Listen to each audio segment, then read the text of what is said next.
दशरथपुरी से निगमबोध घाट तक राजू श्रीवास्तव की अंतिम यात्रा आप देख सकते हैं कि फ़िलहाल आते हुए आपको नज़र आ रही है। राजू श्रीवास्तव की अंतिम यात्रा है और आप देख सकते हैं कि जो शव वाहन है वो आपको नज़र आ रहा होगा और शव वाहन फ़िलहाल दशरथपुरी से निगमबोध घाट दिल्ली तक पहुंच चुका है और अब राजू श्रीवास्तव को शव वाहन से निकाल कर अब यहाँ के लिए लाया जा रहा है। ये अंतिम यात्रा राजू श्रीवास्तव की आपको कैमरे पर नज़र आ रही होगी और अभी आप वहां पर देख सकते हैं कि राजू श्रीवास्तव के कई सारे समर्थक, कई सारे परिजन और तमाम लोग आपको नज़र आ रहे होंगे जो कि राजीव श्रीवास्तव को नम आंखों से आखिरी विदाई देने आए हैं। अब वहां के बाद राजू श्रीवास्तव निगमबोध घाट पर आएंगे और अंतिम क्रिया यानी कि शमशान घाट पर अंतिम संस्कार अब किया जाएगा। राजू श्रीवास्तव की अंतिम यात्रा निगमबोध घाट तक पहुंच गई है। आप देख सकते हैं कि राजू श्रीवास्तव की ये अंतिम यात्रा आपको नजर आ रही होगी। अब निगमबोध घाट पर अंतिम संस्कार किया जाएगा। राजू श्रीवास्तव के साथ तमाम आप देख सकते हैं लोग हैं, उनको अंतिम विदाई देने यहाँ पर आए हैं और राजू श्रीवास्तव के लिए नारे लगा रहे हैं कि जब तक सूरज चांद रहेगा राजू तेरा नाम रहेगा। ये तमाम लोग आपको नजर आ रहे होंगे। हमारे साथ कुछ उनके साथ काम करने वाले हैं। हाँ बिल्कुल सर, यही है सर, जब तक सूरज चांद रहेगा राजू श्रीवास्तव जी साथ रहेंगे, सबके दिलों में राज करेंगे। दिल से धन्यवाद। तो आप देख सकते हैं कि तमाम ये लोग हैं जो राजू श्रीवास्तव की अंतिम यात्रा के दौरान यहाँ पर आए हैं। राजू श्रीवास्तव को अंतिम विदाई देने के लिए आपको ये लोग नज़र आ रहे होंगे।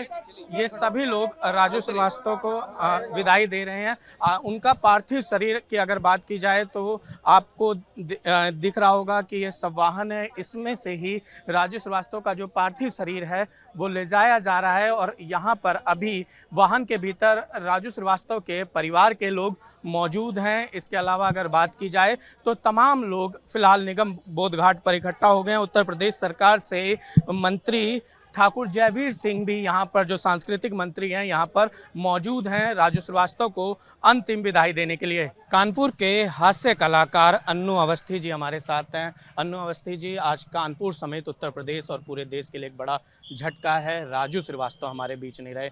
चूँकि आप भी हास्य कलाकार हैं, राजू श्रीवास्तव भी हास्य कलाकार थे, कितना कमी खलेगी अभी उनकी? हम लोग कानपुर वाले तो अगर देखा जाए तो हम लोगों के तो परिवार के थे। हम लोग तो अपने परिवार के, राजू भैया, देश को क्षति हुई है लेकिन कानपुर का तो सब कुछ बिगड़ गया। कानपुर की एक शान थे, जान थे, हम लोगों को बड़ा बल था राजू भैया को लेके। आज हम लोग का बहुत भारी नुकसान हुआ। अगर बात की जाए तो आपकी कोई यादें उनके साथ कोई प्रोग्राम किया हो, कोई परफॉर्मेंस दी हो? हमने और राजू भैया ने एक सीरियल किया था NTV का, और भाई क्या चल रहा। उसके अलावा कई वीडियो बनाए और परमानेंट साथ में रहते थे, रोज़ बात करते थे। यादें थी जो आज यादें ही बन के रह गई। अगर बात की जाए फिलहाल की स्थिति की तो अब कितना नुकसान मानते हैं आप कानपुर के लिए? क्योंकि आप कह रहे हैं कानपुर में साथ रहते थे, घूमते थे, तमाम दोस्तों से, मित्रों से, परिजनों से आपकी बात हुई होगी। एक तरह से कानपुर के एक्टरों का, स्टैंड अप कॉमेडियनों का और नवयुवकों का ब्रांड एम्बेसडर आज चला गया है। हम लोग अपने आप को बहुत असहाय मान रहे हैं। श्रद्धांजलि अगर आप राजू श्रीवास्तव को देना चाहेंगे, चूँकि उन्होंने सभी कह रहे हैं कि एक हंसने वाला जाते जाते रुला गया है।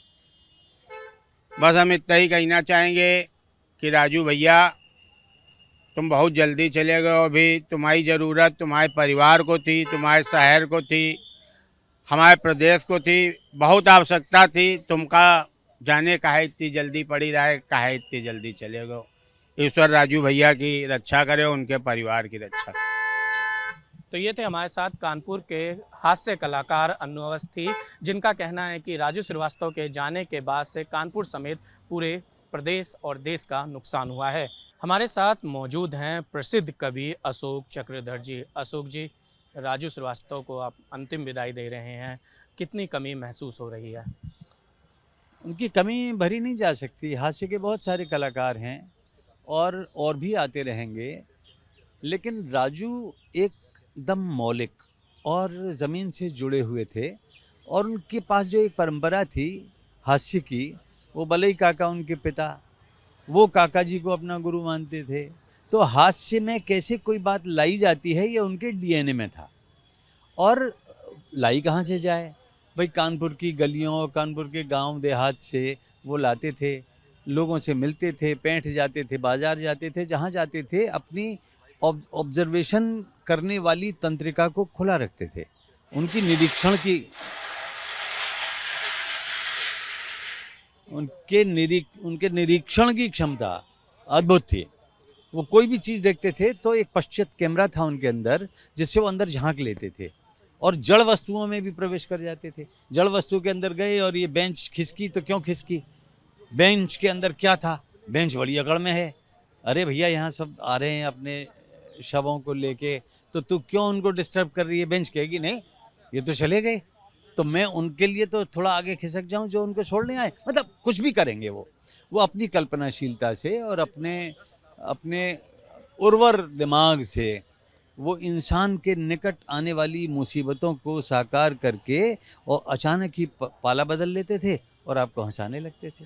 तो हंसी का ऐसा बड़ा कारखाना ठप हो गया, बंद हो गया, उसकी हृदय गति रुक गई, उसका ब्रेन बंद हो गया काम करना। और ऐसे कलाकार बहुतेरे हैं अभी भी भारत में। राजू श्रीवास्तव के जाने के बाद की अब कैसी स्थिति देखते हैं आप?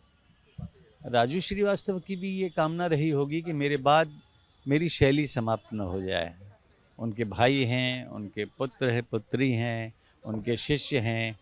राजू कभी मरेंगे नहीं, क्योंकि वो हमारे पास सोशल मीडिया के माध्यम से, आप जैसी चैनलों के माध्यम से रहेंगे। आप बारंबार दिखाएंगे तो लोग अनुकरण करेंगे। हर कलाकार पहले किसी अपने बड़े का अनुकरण करता है, फिर उसके मौलिक तत्व आके मिलते हैं। हंसी जब तक मनुष्य है तब तक मरेगी नहीं, इसीलिए राजू भी कभी हमारे हृदय से जाएंगे नहीं। शुक्रिया हमसे बातचीत करने के लिए। तो ये थे अशोक चक्रधर, जिनका कहना है कि राजू कभी हमारे बीच से नहीं जाएंगे। वीडियो जर्नलिस्ट जगदीश के साथ निशांत राय, न्यूज़ नेशन, दिल्ली।